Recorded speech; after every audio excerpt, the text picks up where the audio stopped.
That was the mantra my parents repeated after I graduated high school, planning to work me to the bone. The thought of living that way for the rest of my life was unbearable. I was determined to escape, no matter the cost. I had no idea then how drastically my choices would alter my future. My name is Fiona, and I'm 40 years old. I work and live at a hotel owned by my Uncle Henry. We're not just a part-timer. I'm the front office manager. It's been over 20 years since I first set foot in this hotel, all because of an event I'd rather forget. Today, I want to share that story with you. I grew up in a typical rural town. My father worked in an office, and my mother managed our home. We were an ordinary family, filled with love and care like any other. But everything changed with the birth of my younger brother, who was born 10 years after me. At last, our family had a boy. Our future seemed secure. My parents were overjoyed. Dad's family home was just an average house, not linked to any particular business. In our rural community, boys were still preferred. Girls were seen as temporary investments. Eventually, they'd leave home, while a boy would stay and bring home a hard-working wife. It didn't take long for them to start neglecting me. I was thrilled to have a little brother, and with being 10 years older, maternal instincts kicked in. I wanted to take care of him. But my parents warned me sternly, "Don't get too close to him. Who knows what you might do to our precious boy?" They would leave cheerfully, leaving me behind. Daniel, as they named him, quickly became the center of their world, adored far more than they ever had cared for me. "Let's get dressed, Daniel, and go out. Today we'll buy you anything you want," they would say with enthusiasm, while I was left behind. "Fiona, you stay and do the chores, clean, do the laundry, and prepare dinner. You're not as endearing as Daniel." With those words echoing in my mind, I desperately sought their approval. I followed their instructions meticulously, trying to be the perfect daughter in hopes of winning their affection. But no matter how hard I tried, their love never returned to me. Daniel was showered with games, clothes, and toys without end, and my parents indulged him endlessly.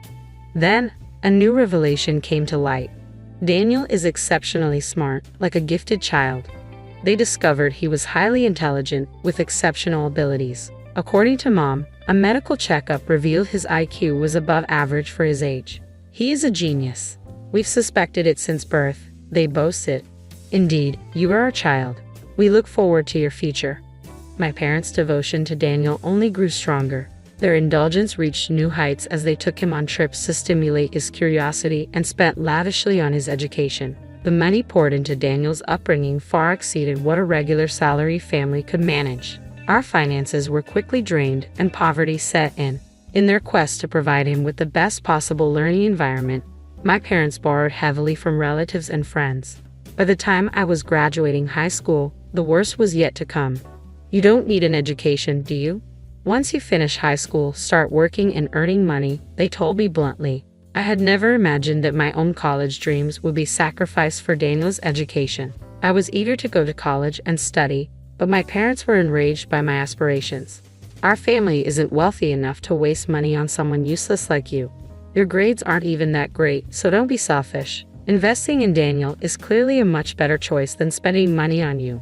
Despite my desperate pleas, my parents' decision was final. "We have no use for someone who doesn't contribute. Our priority is all that matters." Their words crushed my spirit. I felt like an unwanted child. That day, I cried bitterly, cursing my unjust fate. In the midst of my tears, I remembered Uncle Henry's hotel, a place we had often visited before Daniel was born, when I was still loved and cherished by my parents. With those memories in mind, I decided to go to Henry's hotel. "Is that you?" Henry and Jennifer, who were cleaning the front entrance, hurried over when they saw me. Overwhelmed by relief and shame, I broke down in tears. They listened patiently as I recounted my story. After I had finished, Henry said, "I'm sorry you've had such a hard time, Fiona. Why don't you come work here? We're always short on staff. If you don't want to stay at home, you can work with us." Henry smiled and immediately contacted my parents. "I'll take care of Fiona from now on. You can do as you wish with her." "Fine, use her however you want. Just make sure to send us the money," they responded. "Understood, but as an apprentice to earn $600, that's the most I can offer." $600? That's far too low. "Look, I'm not doing this as a favor. I'm hiring someone with no experience. She'll be living and working here, so we'll cover her board and lodging. After those deductions, $600 is fair. It's not charity. Henry's tone was firmer than usual. I worried I might be entering a difficult situation. Was his reassuring smile merely a facade? Despite my hopes that my parents would object to the terms, they agreed. Fine. We need the money anyway, but make sure you draw up a contract stating that she won't complain about our arrangements. And so, I ended up working with Henry and Jennifer. Don't worry, Fiona, Henry said with a reassuring smile. Everything will be fine now. But I wasn't ready to dive straight into work. I still wanted to go to college. Of course you can, Henry assured me. How about making studying and enjoying college life your job here? Jennifer suggested. Is that really a job though? I asked, filled with uncertainty. Jennifer nodded in agreement with Henry. Yes, you'll have plenty of time for work when you're older. For now, enjoy being young. So, after graduating high school, I enrolled in college and helped out at the hotel during breaks. Fiona, you're so talented. Why don't you try some crafts? Henry offered. Really? I'd love to, I responded eagerly. And tonight, we're having steak for dinner. You like that, right? Jennifer added. Really?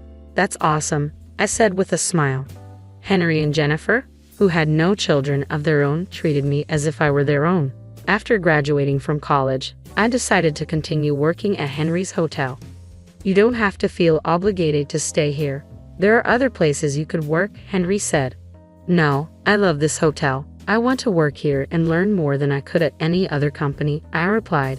Henry and Jennifer were deeply touched by my words. The hardships I faced with my biological parents seemed distant compared to the happiness I found at the hotel. As an employee, Henry and Jennifer became like family to me, and I appreciated being valued as an individual despite the challenges. 10 years had passed since I first arrived at Henry's hotel. I wondered how Daniel must be doing in high school now. As I reminisced about the past, I continued cleaning the guest rooms. Suddenly, I heard a familiar voice. Hey, what's going on here? I turned to see my parents, whom I hadn't seen in a long time. Where's the money? We haven't received this month's payment. What's going on? Where is she? She's supposed to be working properly, right? My parents demanded, confronting Henry and Jennifer. Come inside, Henry said with an unusually stern expression while Jennifer looked at my parents with icy disdain. The five of us, my parents, Henry, Jennifer, and I, sat down for a discussion. My father was the first to speak. What's this about? Fiona's salary should be sent monthly. Why hasn't it been done this month? We need that money. Daniel is starting college next month. How are we supposed to pay for it without that money? Don't worry about it. Is Daniel attending a private university? I felt a bit detached from their conversation. Remember the agreement. You promised not to interfere with our employees' matters, Henry said firmly. That's absurd. Fiona is our daughter, my father retorted.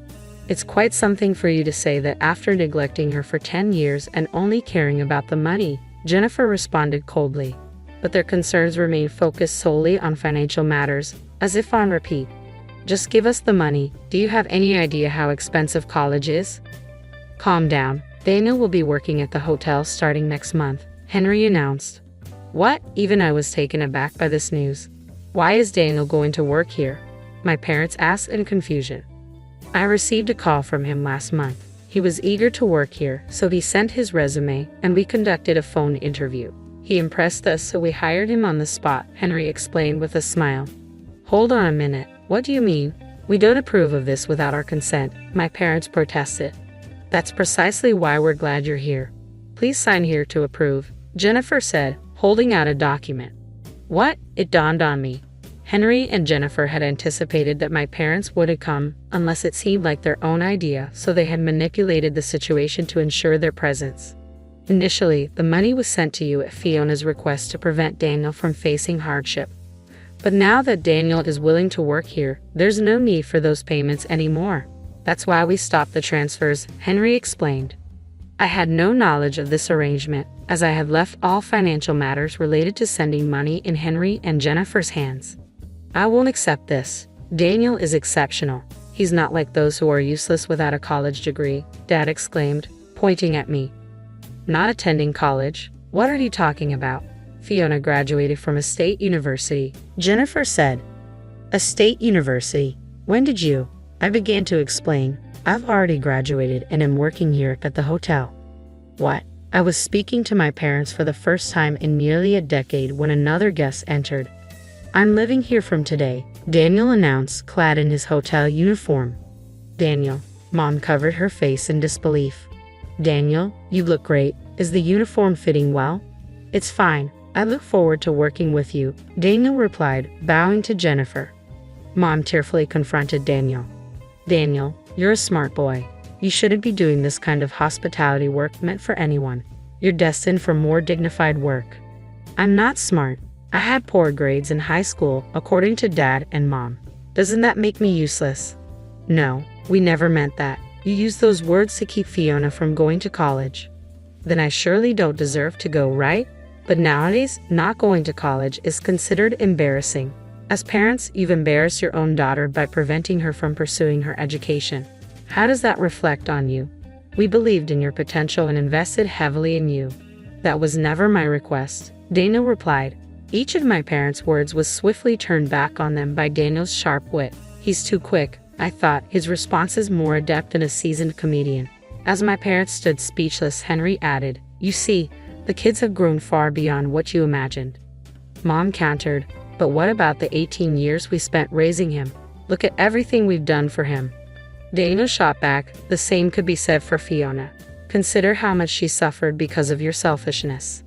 Bravo, I thought, grateful to Daniel for articulating everything I wanted to say. I couldn't have expressed it so effectively myself. I'm leaving home, Daniel declared. If you don't sign the approval, I'll reveal everything you've done to Fiona to everyone. Rumors spread quickly in the countryside, and I doubt you'd want that, Jennifer said, her smile devoid of warmth. The countryside is indeed unforgiving. Everyone knows each other, and rumors spread like wildfire. Bad rumors, especially, can turn into real calamities, I added. They were well aware of this, having lived in the rural area themselves. Let's avoid making more noise than necessary. Please leave, Jennifer said, her smile dismissive as she ushered them out. I stood protectively in front of Daniel, ready to shield him. From now on, please leave your child to us. I, too, managed to smile as I saw them off. Unbeknownst to her parents, I had been meeting with Daniel in secret since I left home. Sneaking around to see him without our parents' knowledge had been quite a challenge. I was concerned about Daniel growing up in such an abnormal environment. As he got older, he began to recognize the issues within our family. Despite everything, we had forged a sibling bond in secret. That was quite the comeback, Daniel. Well done, I said with a smile. And Daniel replied, That was all part of the script from Henry. I just added a bit of my own improvisation. Maybe you're cut out for acting, I suggested as he prepared to leave. Are you really going to work here instead of going to college? I asked. Well, I'm not great at studying and my grades weren't the best, so I decided to work here instead, he explained. Do you have a specific goal? What do you want to do, Daniel? I want to become a chef. That's why I'd asked Henry to hire me so I could learn cooking here. Ah, that makes sense. If cooking is your main interest, I know of a culinary school about 50 miles from here. Would you like to go there? But school is expensive, and I don't have the money, Daniel replied. Don't worry, leave it to me, I said, pulling out my mobile phone to show Daniel my bank statement. Where did you get all this money? That's what I've saved over the last 10 years, I explained. I want you to use it. I've been saving a bit for my part-time jobs and hotel salary since college, anticipating a moment like this. Let me do something clever for once, I said with a smile, tapping my chest. Daniel's eyes filled with tears as he looked at the statement. He passed the entrance exam and was admitted to the culinary school, where he lived in a dormitory due to the distance from the hotel. After graduating, we traveled together, sampling dishes at various restaurants. Now, he's the chef and owner of a restaurant specializing in creative cuisine. He's truly the talented Daniel I always knew, excelling not just in cooking but also in business management and consulting. He seems to relish the daily challenges of his work and occasionally returns to the hotel to discuss cooking and new business strategies with Henry and Jennifer. One day, I'd like to return to this hotel after gaining more experience, Daniel said. Since then, my parents, shamed by their children's departure and exposed by neighborhood gossip, have fled their home. Who leaked the information? The house had become toxic. It's best to stay away from it. Selling their children was reprehensible. I want nothing to do with them. The house is now considered hazardous and they live in isolation quietly somewhere else. Occasionally, they contact Henry and Jennifer, hoping to hear from or see their children. "You don't have children. We're taking care of them," Henry would say. "No, but they firmly rejected us," my parents would reply. As for me, I continue to work diligently every day as the front office manager. Recently, Henry and Jennifer made me an intriguing offer. "How about eventually taking over the hotel?" Henry proposed. "We know it's a demanding job, but we believe Fiona can handle it." "Hotel manager?" Jennifer asked, visibly aged and clearly looking forward to retiring and enjoying the rest of their lives. "I understand. I'll do my best to repay your kindness," I replied without hesitation. "I'll need to stay calm and composed, considering I'll be the hotel manager one day. It's been a challenging journey, but now each day feels fulfilling. I used to live carefully to avoid upsetting my parents, but now I'm here, instructing employees to greet customers with enthusiasm and cheer. Life is truly unpredictable. Whenever I see you, you always look so vibrant and full of energy. What's your secret?" customers sometimes ask. To this, I always reply, perhaps it's about living each day with dedication.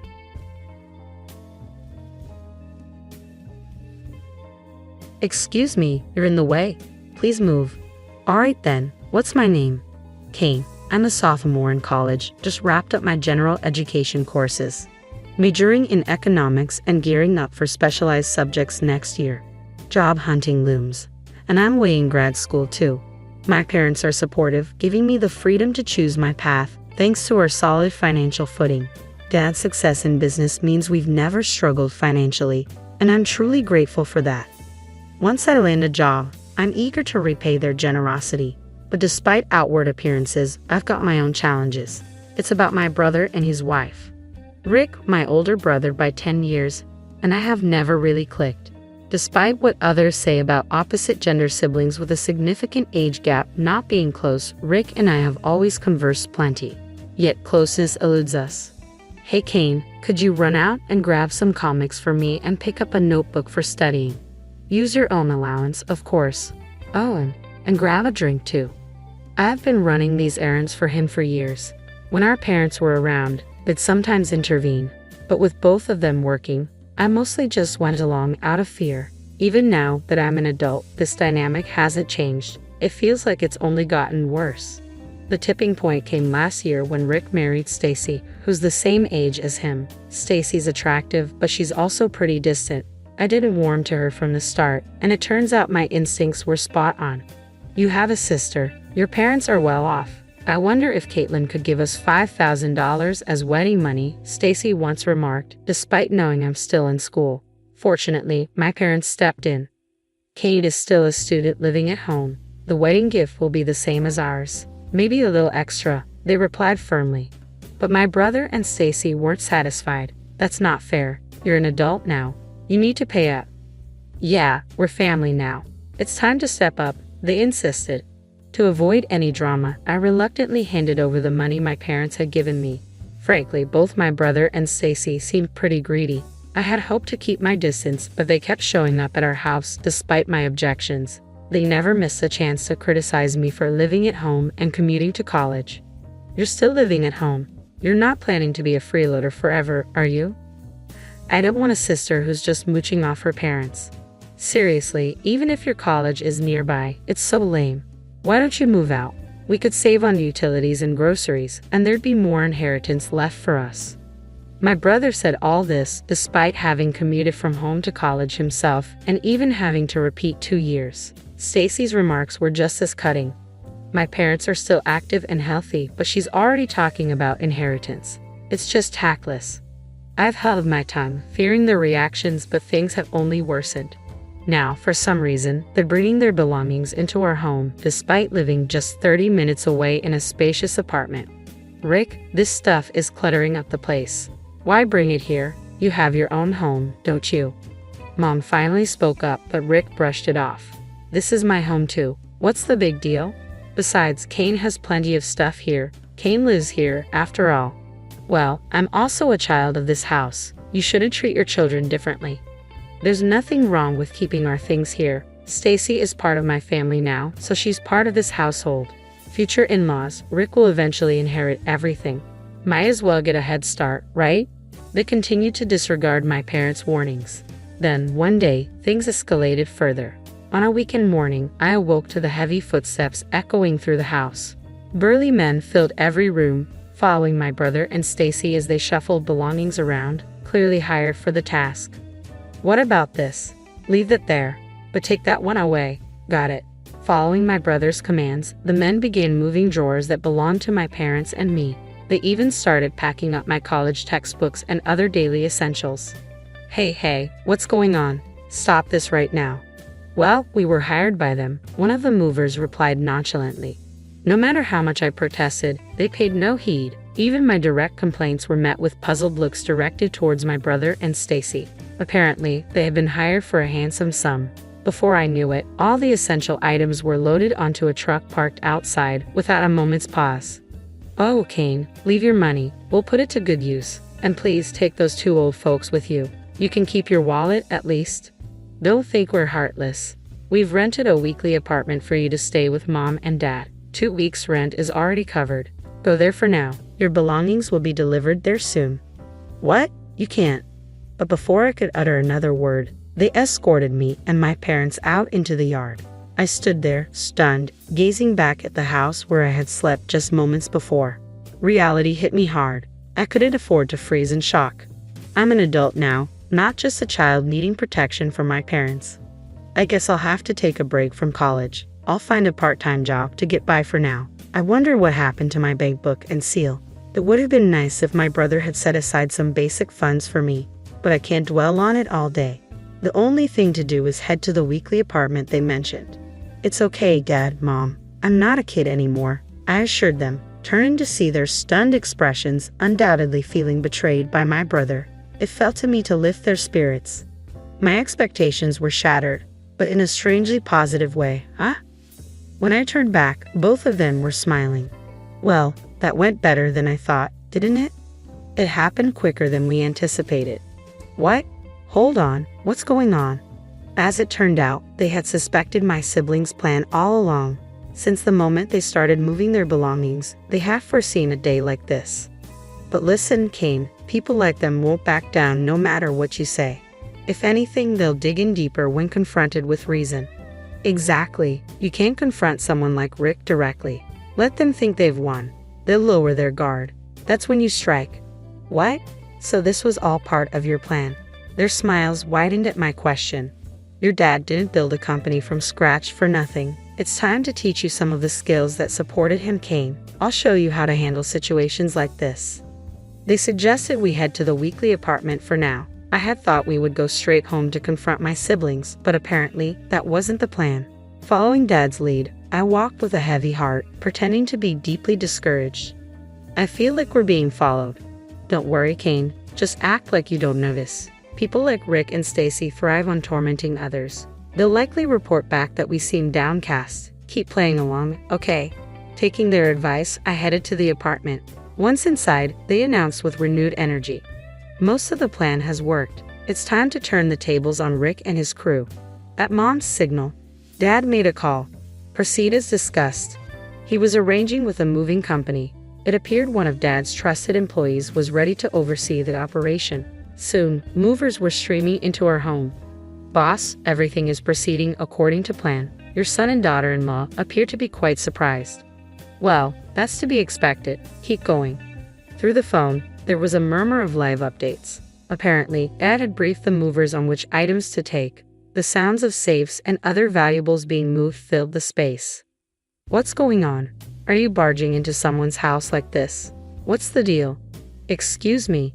Should I call the police? No need. We're here at the homeowner's request. Hey, could you please move? You're blocking our way. Wait a minute. That's my safe with my bank book inside. Where are you taking it? Your father requested this.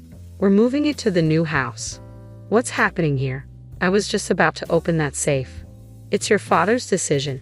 And Rick, it's quite telling that as his own son, you don't know the safe combination. Clearly, there's a lack of trust. Shut up. You're just an employee. Wait, that jewelry belongs to my mother-in-law. Why are you taking it? This is under the vice president's orders. It's also being moved to the new home. If anything happens to it, you'll be held responsible. What? Hold on, I can't afford that. Please don't interfere. About an hour later, the room fell silent and I overheard one of the employees. Mr. President, Vice President, all arrangements are complete. Apologies for disturbing you on your day off. No trouble at all, thank you. My father ended the call and turned to me. Let's head to our new home. He guided me to a mansion just as opulent as our previous one, if not more grandiose. What is this place? Our new residence. Yes, Kane, the security here is even tighter. Rick won't find it easy to gain access. And the old house? I sold it discreetly. The broker will take over tomorrow. And what about Rick and Stacy? Don't know, don't care. They might be forced out, but that house was never truly theirs. They'll manage. Exactly, Kane.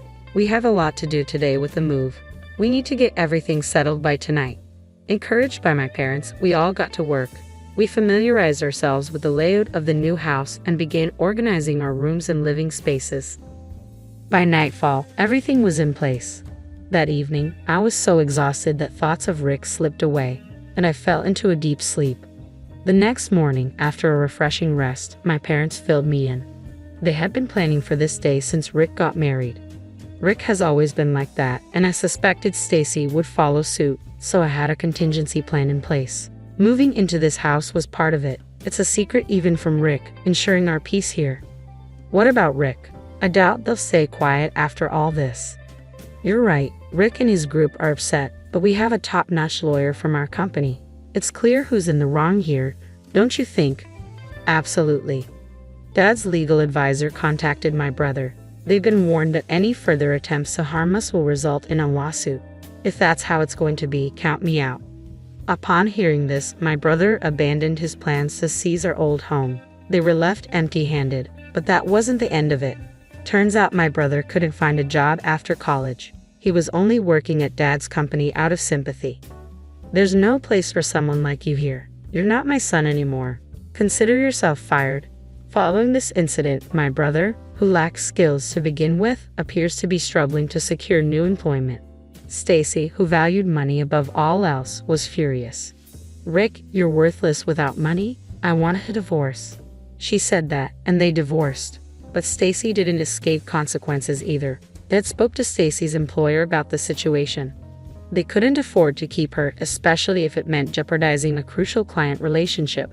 They let Stacy go with the condition that their business relationship would continue as usual. I can't believe this is happening to me. I was supposed to be the boss's wife, living the high life. All those jewels, that mansion, they were supposed to be mine. Stacy complained bitterly, but it was too late. She was left with nothing. Her family knew the situation but showed no intention of helping her. They're strange. Dad filled me in on all this. It made me realize that despite thinking I was grown up, I've been naive. There's still so much I can learn from my parents. I must keep striving to ensure I never end up like my brother or Stacy.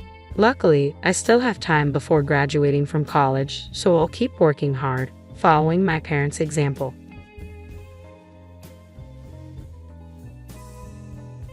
My name is Laura. 6 months ago, I married my high school sweetheart, Matt. We've known each other since childhood, so I've always been close to his family, which made the wedding process incredibly smooth. We share many mutual friends, turning our wedding into a joyous celebration filled with well-wishers. I promised to stand by Matt for the rest of our lives. A few months after we got married, I discovered I was pregnant. I was over the moon and the blessings kept coming. Matt's mom was incredibly supportive, helping us out almost every day. Since we got married, we've been living with Matt's parents. As an only child, Matt was raised with a lot of love and care, so living with his parents after our wedding felt like the natural choice. I had no qualms about it and agreed immediately. From the day after our wedding, I enjoyed doing household chores with my mother-in-law, and we would chat about all sorts of things. When I announced my pregnancy, she cried tears of joy, celebrating as if it were her own good news. Whenever I tried to do anything around the house, she'd say, "Don't worry, Laura, I've got this," and take over. I'd reassure her, "I'm feeling fine today, really," but she'd insist, "You have to think of the baby first. Rest up," and stop me from doing anything. While I appreciated her concern, it reached a point where I was bored out of my mind. I had been working part-time, but I quit my job as soon as I found out I was pregnant, on the advice of both my mother-in-law and Matt. With nothing to do at home, I was going stir crazy. I feel like moving around a bit. Can I go shopping? Need anything? I'd ask, hoping for some freedom. But she firmly respond, absolutely not. You're not even in your second trimester yet. You need to rest, and wouldn't let me leave the house. I understood her concern, but it felt suffocating. She had a miscarriage before having Matt because she continued working, so she was worried I'd face the same fate. If you're not careful, you'll end up in the hospital like I did, she warned me. Not wanting to create tension, I decided to take it easy until my second trimester. Once I reached that milestone, she started allowing me short walks. Matt and I would go out on his days off, buying snacks from a local store and having little picnics.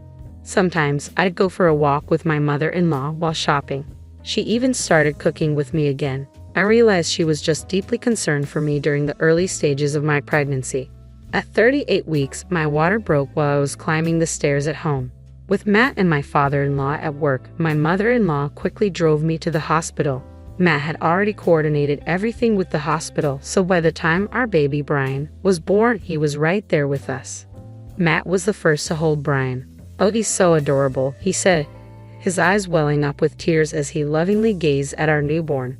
Seeing him so emotional made me tear up too. "Thank you, Laura. I'm so happy right now," Matt said, smiling at me, and I couldn't help but cry. "May I come in?" My mother-in-law, who had kindly stepped out of the room, peeked her head in. "Go ahead and hold him, Mom. He's really cute," Matt said, handing Brian over to her. I felt a bit awkward. My mother-in-law had been incredibly supportive and was eagerly awaiting her grandchild. What would she say now that Brian was here? The thought made me anxious. "Thanks to you, we were able to have Brian safely. Thank you so much," I said to her, grateful for all her support. But her response was unexpected. "He doesn't look like him." "What?" I asked, unsure if I heard her correctly. "What do you mean? He doesn't look like Matt. Are you sure he's Matt's child?" What was she talking about? This should have been a happy moment, but my heart started racing uncontrollably. "What are you saying?" Matt immediately confronted her, but she continued without apologizing. "Look at Matt's baby pictures. Brian doesn't resemble him at all," she said, showing us a baby picture of Matt on her phone. "Well, they don't have to look exactly alike," I started to say, but before I could finish, she stormed out of the room, exclaiming, "I can't deal with a child whose parentage is in question." "Hey, Mom," Matt said, following her out and leaving me alone. I looked at Brian's face and started to cry. He looked so much like Matt, especially around the eyes and ears. Matt never returned to the room and only texted me to say he was going home with his mom. I was stunned by his behavior but too exhausted to confront him. A few days later, on the day of my discharge, Matt came to pick me up but seemed distant. "What's wrong? We get to live together starting today," I said, trying to lift the mood, but he didn't seem happy. "Mom's still upset. Try not to provoke her," he said. I had just given birth and was mentally and physically drained. Why did I have to be considerate of her on the day I was discharged? I didn't say anything and the ride home was silent. The tension didn't ease even after we got home. As soon as I walked in, my mother-in-law greeted me with sarcasm, saying, "Oh, you're back." My father-in-law avoided eye contact and my mother-in-law continued with snide remarks. "I've told you many times, this child is Matt's. His name is Brian. Won't you please love him?" I pleaded, but she ignored me completely. "Say something, Matt," I cried out, but he responded coldly, "It's true. He doesn't look like me." At that moment, my tears dried up. Matt, who should have supported me, had abandoned me. Looking back, I wished Matt had stood up to his mother, but instead, he sided with her. I felt hollow and resigned myself to the idea that my mother-in-law might never love Brian. Matt wasn't helping with childcare either, which only added to my stress. "Can you feed him formula while I take a shower?" I asked. Matt replied, "I have been working all day. Why should I lose sleep over a child who might not even be mine?" I couldn't believe this was happening. "Never mind," I said, feeding Brian the formula myself and quickly taking a shower once he fell asleep. This had become my life. If it had only been my mother-in-law, I might have considered getting a DNA test to prove her wrong. But even Matt wasn't convinced Brian was his. That hurt more than anything. My parents had moved to the countryside soon after I got married, so I couldn't rely on them for support. They had been thrilled about my marriage and had welcomed Matt as if he were their own child, which made it impossible for me to confide in them. After months of this, my mother-in-law, who had been avoiding me, finally spoke up. "Laura, can you bring the baby to the living room?" "All right," I replied. My mother-in-law had been ignoring both me and Brian, and I thought she might finally apologize. But my expectations were quickly dashed when I arrived in the living room and found both her and Matt sitting there. "Could you please leave with that child?" she demanded. "What?" I was stunned and at a loss for words. She glanced at Brian and continued, "He still doesn't look like him. I've had enough." Matt remained silent. At that moment, I couldn't take it anymore. "Fine, if that's how you feel, I'll pack my things and leave," I said, grabbing the divorce papers and starting to pack. Matt said nothing and continued his conversation with his mother. "Make sure you pay child support," she said. "How can we when we're not even sure he's Matt's?" My mother-in-law shot back. I was seething with anger. Without saying another word, I left and went to my parents' house. I explained everything to them, and though they were initially confused, they welcomed me with open arms. I decided to stay with them while I looked for a job and saved some money. I had requested child support from my ex-husband through a lawyer, but the payments never came through. I was determined to cut ties with my ex and his family, so I chose not to press the issue of the unpaid support. Years passed, and Brian was about 6 years old when I received a call from a local friend who also knew Matt, informing me that Matt had died in a car accident. Although I heard about it soon after it happened, I chose not to get involved. Brian was in a busy, active phase, and we didn't attend the funeral. A month later, while catching up with local friends and returning to my hometown for the first time in years, I decided to buy a gift before heading to my friend's house. So Ryan and I went to a department store we used to visit as a family. "Laura?" I turned around to see my mother-in-law, whom I hadn't seen in years. I stood there, stunned, as she quickly approached us and said, "You're Brian, right?" and began talking to him. "Brian, I'm your grandma. You really look just like Matt," she said.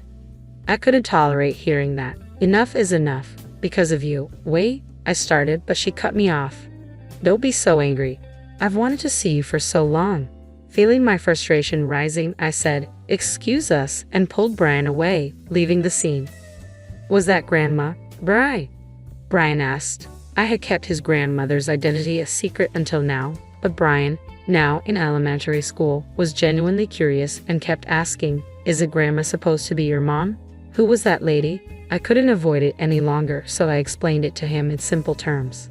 When we got home, Brian looked up at me and said, "Mama, you've been through a lot, huh?" as he patted my head. His kindness made tears well up in my eyes. I felt deeply grateful for having him in my life. A month later, my mother-in-law showed up at the apartment where Brian and I were living. "How did you find us?" I asked, surprised. She replied, "I asked around through Matt and our mutual friends. I finally tracked you down," and pushed her way inside. "Please leave," I said firmly. She responded, "Matt died in an accident, and my husband passed away from illness. You two are all the family I have left." Brian came out of the next room, likely drawn by my mother-in-law's loud voice. Spotting him, she said, "Brian, why don't you come live with Grandma? I have a bigger house and can give you lots of delicious food." "Stop it," I said, as my mother-in-law pulled out a thick envelope. "It contains $50,000 for child support. You two are all the family I have left, so please come live with me," she said, pushing the envelope toward me. Then she turned to Brian with a smile and said, "Brian, Grandma wants you to come live with her. I'll buy you anything you want, okay?" In that moment, I felt overwhelmed and on the verge of tears. I was torn between questioning why now and wondering if I should deny Brian the chance to have another grandmother. I was at a loss for words. Then Brian spoke up, "I'm not going." My mother-in-law let out a confused sound at Brian's words. "Brian, what are you saying? You can live with Grandma. There will be lots of delicious food, and I'll buy you toys," she said, trying desperately to persuade him. "I don't want to. You were mean to Mama, right? My only grandma is Mommy's mom," Brian said, pulling away from her and sitting down beside me. My mother-in-law fell silent, her expression reflecting a sense of defeat. After staring at us for a moment, she abruptly stood up and left the house without another word. We haven't heard from her since that day, and she never visited us again. The child support money she left behind remains untouched, saved for Brian's future. When I consulted my parents about whether to return the money, they said, "You never received child support before, so it's fine to keep it." Taking their advice, I decided to keep it. I hadn't heard anything about my mother-in-law since then, but honestly, it no longer matters to me. I have Brian, who is so strong and steadfast by my side. Even at his young age, Brian protected me from his grandmother's advances and chose me over her tempting offers. I love him with all my heart and am committed to raising him responsibly. I want to ensure his happiness, even without a father, now and forever. //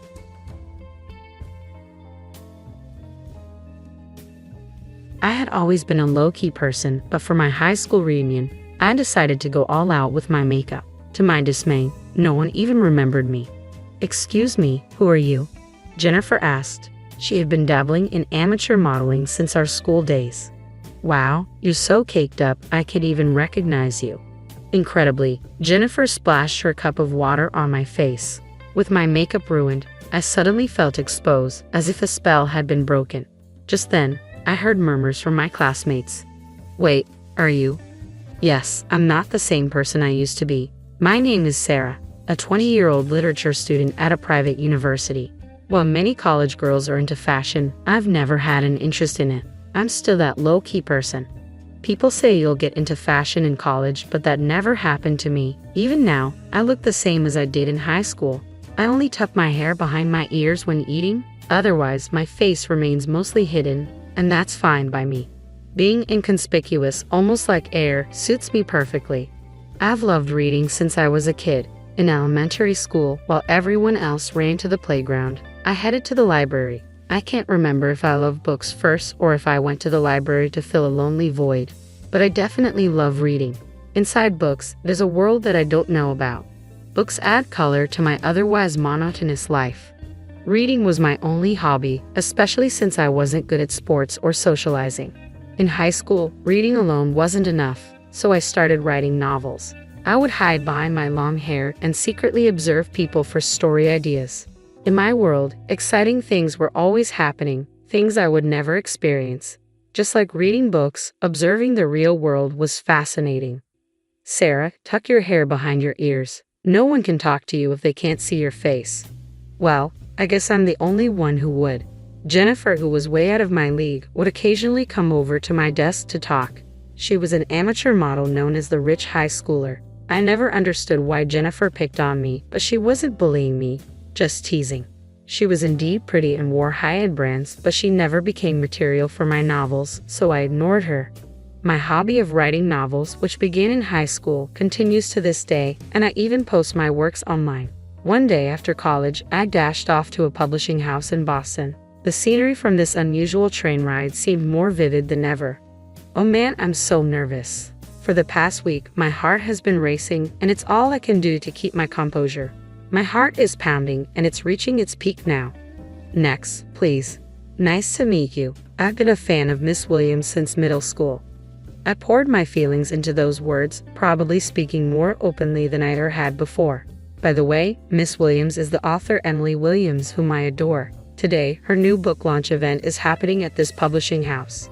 "You have a way with words, dear. Thank you for loving my work so much. Keep challenging yourself to broaden your horizons," Miss Williams said, signing her new book for me. As I walked away, still on cloud nine, a man near the entrance of the publishing house stopped me. Little did I know that this encounter would change my life. He handed me a special makeup set, and oddly enough, it sparked an interest in makeup, something I had never cared about before. From then on, I started waking up a little earlier to do my makeup before going to college. It's strange, when I put on makeup, my face naturally brightens and my perspective broadens. I realize that the world, which I thought was always the same, actually changes from moment to moment. Makeup isn't just about looking good, it's more than that. One day, as I was enjoying this newfound joy and curiosity, I found an invitation to my high school reunion in the mail. A reunion, huh? The old me would have sighed and wavered over whether to attend, but now I felt a slight urge to go. Inspired by Miss Williams's encouragement to keep challenging myself, I decided to attend. On the day of the reunion, I opened the makeup set and discovered an array of eyeshadows, lipsticks, and blushes I had never used before. Should I go a bit more glamorous for the reunion? I selected some bold colors I usually wouldn't dare try. Before I knew it, I had applied heavy makeup, looking more like a stage actress than my usual self. Well, no one will remember my face anyway, I thought, slipping into a new dress I had bought for the occasion. Technically, you need my agency's permission to take a photo with me, but I'll let it slide today, someone said. When I arrived, Jennifer was already the center of attention, tipsy and more flamboyant than ever. She had transitioned from amateur modeling to professional, gracing magazine covers that I had seen a year ago. Impressive indeed. While I didn't necessarily want to be like Jennifer, I admired her for boldly expressing herself. As for me, people who passed by barely acknowledged me, clearly not remembering who I was. I guess that's to be expected, I thought. Why would they remember someone they never spoke to? It's a predictable reaction. I felt a pang of sadness. Excuse me, who are you? Jennifer, noticing me standing at the entrance, sauntered over with a cup of water. She peered closely at my face, chuckled, and then, in an instant, something cold splashed across my face. Hey, what are you doing? In a blink, I was soaked. Jennifer had tossed water from her cup onto me. The room fell silent. I can't even recognize you with all that overdone makeup. Jennifer's voice rang out, unbothered by the reactions around her. She showed me the empty cup with a laugh. What just happened? It's so cold. What does my face look like now? I dabbed at my face with a handkerchief, only to see it smeared with makeup. So my makeup is ruined? I suddenly felt exposed, as if a spell had been lifted. Then I heard murmurs from my classmates. Hey, haven't we seen her on TV? Wait, are you related to Tommy Haywood? Before I knew it, a crowd had gathered around me. Jennifer looked even more surprised and at a loss for words. You see, I had recently made my TV debut. On my way back from Miss Williams' book launch, I had an unexpected encounter with Tommy Haywood, a world-renowned makeup artist. He had been conducting an interview in another room at the publishers. Tommy Haywood's show is a top-rated program in the beauty genre, and even I, despite knowing little about beauty, had heard of him. When he approached me near the entrance after the event, I was stunned. I'm borrowing her, he said, grabbing my arm and leading me to an empty conference room, unfazed by my surprise. Don't worry, I'll give you a makeover. Tommy Haywood seated me, removed his glasses, and transformed my look in just a few minutes. Finally, he styled my hair. Take a look. I was stunned when I gazed into the hand mirror he handed me. Wow, I look beautiful. Even the staff from the publishing house were taken aback by my transformation. How about becoming my exclusive model? What? Exclusive model? I instinctively shook my head at the unexpected offer. Why not? Meeting you here today is fate. I'm so proud of how stunning you look with my makeup. Let's inspire women around the world together. I was grateful for the incredible makeover and thrilled to meet someone so renowned, but the idea of standing out made me uneasy. I've always lived my life avoiding the spotlight, and I'm comfortable that way. Sensing my hesitation, Tommy Haywood slowly shook his head. You should believe in your potential and have the courage to step into the wider world. Think about it. With that, he gave me his contact information and a custom makeup set. That's the makeup set I'm using now. For days afterward, Tommy Haywood's words lingered in my mind. Not just him, but Miss Williams had also encouraged me to broaden my horizons and embrace new challenges. Maybe it was time to give it a try. I made up my mind and called Tommy Haywood. From that moment on, I entrusted everything to him. One thing led to another, and I became a regular model on Tommy Haywood's show. On the show, I revealed my bare face and underwent a stunning transformation thanks to his expertise. It seemed that someone here had seen that episode. Oh, it's Sarah. You're Tommy Haywood's exclusive model. That's amazing. Tell us your story. My classmates began to crowd around me, eager to hear more. I have a better modeling career than you. Jennifer's voice, dripping with resentment, cut through the excitement. She glared at us from the edge of the group. My classmates who had witnessed Jennifer splash water on me exchanged looks of disdain. You should thank me. I'm the one who took off your overdone makeup so people could actually recognize you. Jennifer showed no sign of remorse. That's when Robert, the class heartthrob, stepped in front of her, brandishing his phone.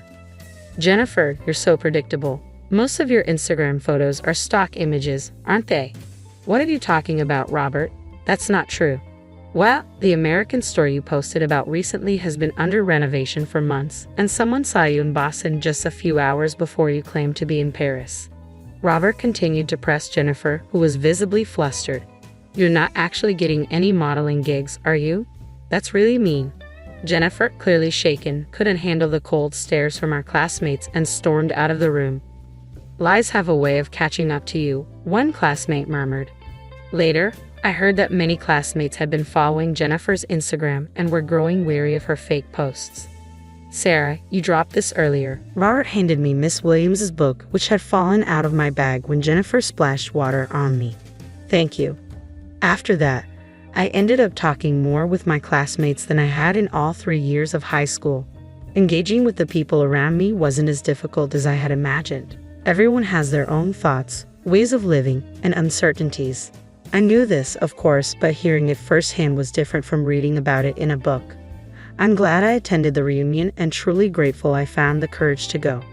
As for Jennifer, I heard she was let go from her modeling agency. A video of her splashing water on me at the reunion had gone viral, leading to a public backlash. Social media can be unforgiving.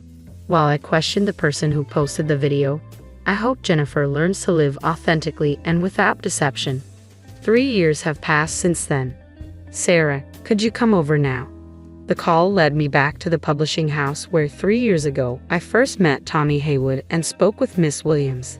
That day, in this very place, my life changed dramatically. Lost in thought, I heard a voice behind me. "Are you Miss Sarah, the writer?" "Yes, that's me. Your novel is going to be published. You're making your debut as a novelist." "Really?" I was so surprised that I kept asking for confirmation. Since gaining confidence, I had been submitting my novels to the publishing house. One of them had caught the attention of the higher-ups, and now it's going to be a book. "From now on, you'll be a beauty expert and a writer. You'll be quite busy. We'll schedule a meeting for next week. Looking forward to working with you, Miss Sarah." "Likewise, thank you." Being called a writer still feels a bit surreal. Will I ever get used to it? Probably not. I remind myself never to forget where I started. As I stepped outside, the warm glow of the sunset wrapped around me. The building housing the publishing company was also bathed in the colors of the setting sun. This place holds a special significance for me. I'm grateful I took that courageous step back then. Otherwise, I might still be hiding behind my hair, confined to a limited world. I wouldn't have been able to witness this beautiful view or be part of the exciting things unfolding around me. Books remain my cherished companions, but now I want to write stories that inspire those who, like me, need a bit of courage. Facing the setting sun, I made that resolution. "Good morning." "Good morning. I hope we find a great venue today." "Yeah. Today, I'm out venue hunting for a wedding with the man who recently proposed to me, Robert, whom I reconnected with at the reunion 3 years ago. He's the one who picked up the book I had dropped. Since then, we've stayed in touch and discovered a shared love for reading, especially Miss Williams's books. Robert, once the class heartthrob, turned out to be someone I truly connect with. Being with him makes my heart race, the world around me seems brighter, and I feel completely at ease. New emotions are stirring within me. Found another idea for a novel, haven't you?" Robert teased, peering at me with a knowing smile. "You noticed? Come on, let's focus on today. No work talk. Our wedding is our own special story. Let's not turn it into a novel." "Oh, come on, let's share our happiness." Our laughter echoed in the air as we walked hand in hand into the pristine wedding venue.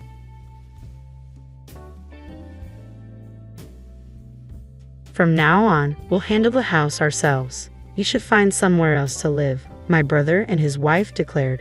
It seemed like my mother was siding with them, treating me as though I were in the way. Did they not realize who had been covering the household expenses all this time? I was taken aback by their disrespect. A resolve began to form in my mind about what actions I would take next. I'm Carrie, a 30-year-old woman who's recently moved back into her parents' home. After graduating from college, I ventured into the workforce, only to find it far more challenging than I had anticipated, leaving me emotionally drained. This led me to return to my parents' house. Initially, I relied on unemployment benefits while searching for new job opportunities. Eventually, I discovered remote work and began working independently from home. With my university degree in a scientific field, I was able to leverage my skills as a freelance engineer. I began by taking on small projects. While the initial income was modest, working from home proved to be a valuable experience. Unlike traditional office jobs, I could earn a decent living with minimal social interaction, and I gradually built confidence in managing my own schedule. Over time, my work volume increased, and I began to take on larger projects, which led to a rise in my earnings. Within a year, my income matched that of a typical company employee. However, my parents, especially my mother, struggled to understand my work-from-home setup. My father was supportive once I explained everything in detail, but my mother, with her more traditional views, was wary of what she didn't understand. Despite my efforts to reassure her about my commitment to my job, she frequently questioned my decision. "How long are you planning to stay home?" she would ask. "At first, I thought it was for your mental health, but it's been over 2 years now. Maybe you should consider working outside more." I made every effort to explain my situation to my mother with complete sincerity, but she remained unconvinced. "You're just doing something online," she would say, often expressing suspicion. How could I make her see the reality of my work? Despite my detailed explanations, she remained doubtful. I showed her client emails and salary statements, but nothing seemed to change her mind. My mother even questioned whether I was involved in some dubious business or unusual religion. I reassured her that my job was legitimate and that I received regular payments. Yet her skepticism persisted. "Isn't there a chance this is just unemployment benefits? And those can't last forever," she would argue. Her worries seemed endless. I had considered moving out on my own, but I hadn't saved enough yet. Around that time, my father's health began to decline, and he required nursing care. Having retired early, he faced a sudden drop in income. "Dad, are you okay?" I asked with concern. "Oh, Carrie, I'm sorry to worry you. I have my pension, so I'll manage," he replied, though I could sense his apprehension. Given how much my mother spends, I wondered if he could really manage on his own. It seemed we'd have to rely on our savings for now. My father looked exhausted, likely anxious about the future. I had relied on his financial support throughout college and even after returning home due to mental health issues. Leaving him alone to live independently didn't feel right. My mother was also perplexed by his sudden condition. I decided to stay home and support them as much as I could. "Don't worry, Dad. I'll take care of things from now on," I assured him. "Really?" he responded, surprised. "I didn't think you had that much income." "Don't worry, Dad. My income is quite stable now," I said, showing him my bank account details. Knowing my father had always understood my situation, I hoped he would be reassured. "Carrie, I didn't realize you were so financially stable," he said. "Yeah, I've been earning more recently." "Then could you help us a bit?" he asked. "Of course. You've done so much for us. I'll support you from now on," I promised. "Thank you, Carrie," he said, visibly relieved. I began covering the household expenses, my father's medical bills, and numerous other costs. Each month, I transferred a set amount to my father's bank account to help manage the household finances. Since my mother had been using my father's credit card, I set up a new main card and gave her a supplementary card. My father saved as much as he could and encouraged my mother to do the same. When he suggested we needed to cut back, my mother protested. "So, what? Should we kick Carrie out? She's helping us financially. It would be much harder without her." Despite my mother's skepticism and suspicion about my support, my father eventually convinced her to let me stay. I continued to work while assisting at home. However, my mother took my help for granted and became very demanding. "Can't you finish your chores faster?" she would snap. "Sorry, but it's challenging since I'm working at the same time," I would respond. "You keep saying that, but is it really so hard?" she would question. My mother didn't seem to understand or listen to my explanations. I began to feel that our relationship was becoming irreparably strained. Thankfully, my father recognized and appreciated my efforts, which provided some comfort. We managed this arrangement for a year, but then my father suddenly fell ill and required daily hospitalizations. I visited my father in the hospital and greeted him with a warm smile. "Hey, Dad, how are you feeling today?" "Thank you for coming, Carrie. It doesn't look like things are going to improve soon, but I hope it's not too much of a burden for you," he replied. "Don't worry about that," I said reassuringly. "Taking care of you isn't a burden at all, but I can see that things between you and Mom have been strained. Since my father's hospitalization, my relationship with my mother had worsened. Living with her had become increasingly stifling, but I remained committed to supporting both my parents as a family. I appreciated all the effort my mother had put into making my lunches and dinners when I was growing up. Despite the current challenges, I still wanted to honor that. Then something happened that changed my perspective entirely. My mother addressed my brother Kevin, who had just arrived. "I've been waiting for you. You're late," she said sharply.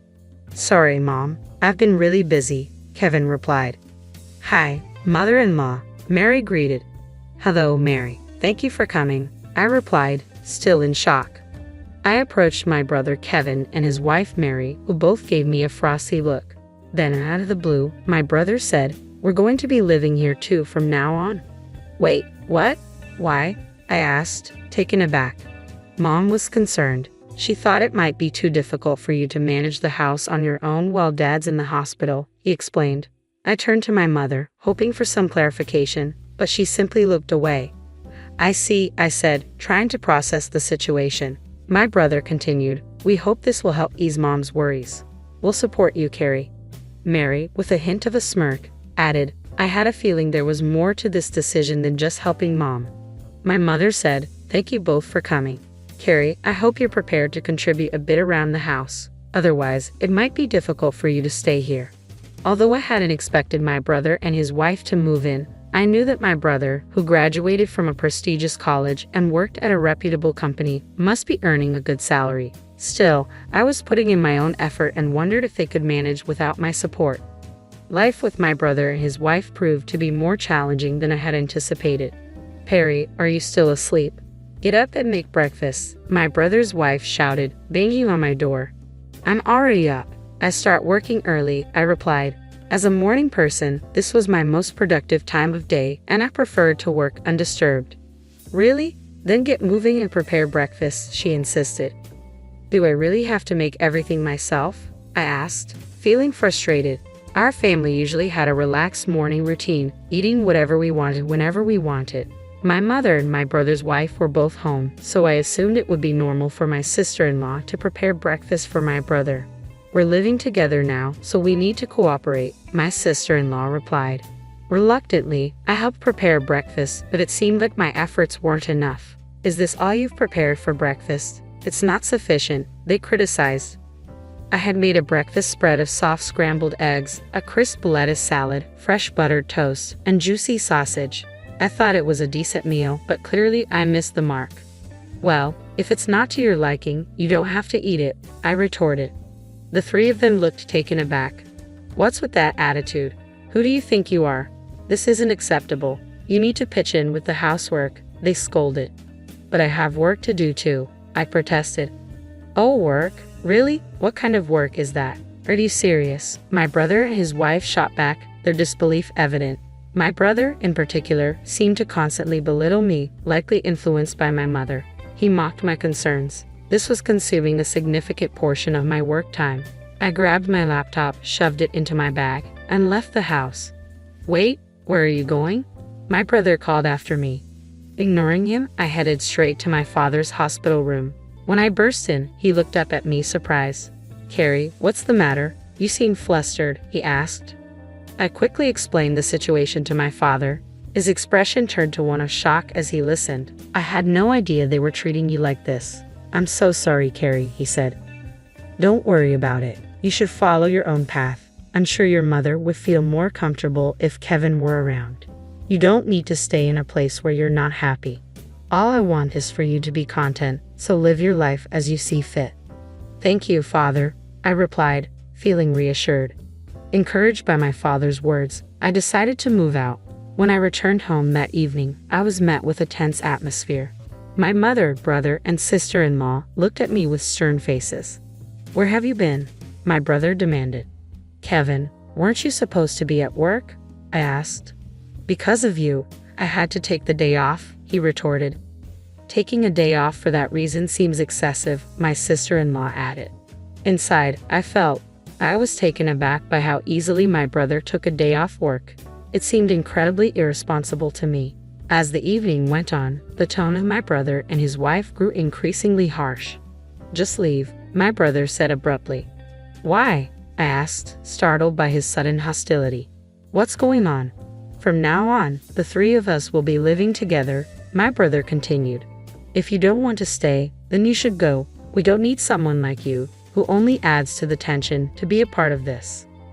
My brother and his wife made it clear they wanted me out. "Carrie, this is enough," my brother said firmly. "Now that your father isn't here, you don't need to stay."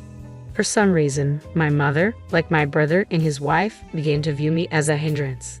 Did she not realize how much I contributed to the family's finances?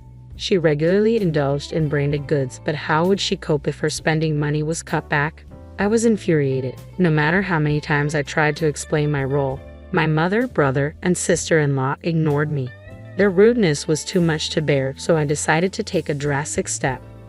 I first transferred the funds from the bank account linked to my mother's credit card into an account that I controlled. I wanted to see her reaction when she found she couldn't use her card.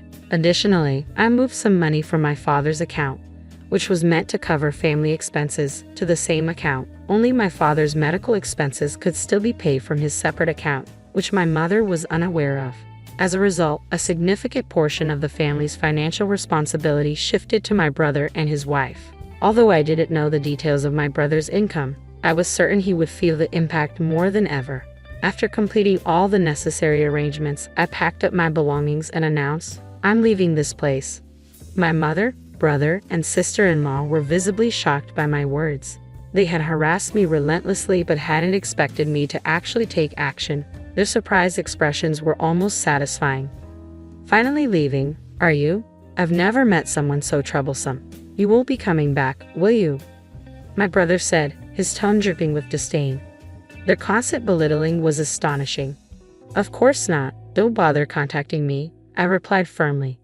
As I left, they gave me condescending smiles, but I couldn't help wondering how they'd feel once I was gone. I smiled inwardly as I began my new chapter. My new home was tranquil, and I could enjoy my own space. I felt completely rejuvenated and found myself able to focus on my work like never before. One day, just as I expected, I received a call from my brother. "I told you not to contact me," I answered. "What's going on?" he asked, his voice edged with urgency.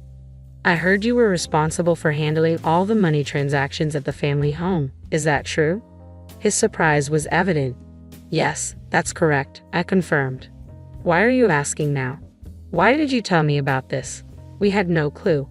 I did mention several times that I was working, but neither you nor Mom seemed to believe me. "Well, Mom said a lot of things and I was confused, so it's not entirely my fault, right?" "No, it's not, but I'm facing a financial problem. Mom's been spending excessively, and on top of that, we haven't been able to cover the house utilities and other expenses. I was able to manage everything because I was supporting you in many ways. Now that I'm not living there, you need to handle it. Carrie, I really need your help to transfer some money to my account." "What? Please, can you transfer some funds right away?" "You've got to be kidding. You work for a big company, don't you?"